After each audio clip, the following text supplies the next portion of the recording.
electromagnetic induction, which states that whenever a conductor cuts the magnetic field lines, an electromotive force, EMF, is induced in it. In a DC generator, the main parts are the armature, field winding, commutator, and brushes. When the armature, which is a coil of wire, rotates inside the magnetic field produced by the field windings or permanent magnets, an EMF is induced in the armature conductors.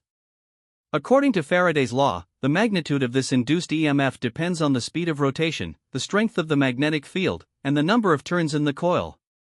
However, the EMF generated in the armature is alternating in nature, since the direction of current changes every half rotation.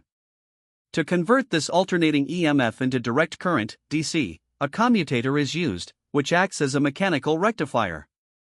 The brushes collect this current from the rotating commutator and deliver it to the external circuit, thus providing a unidirectional DC output.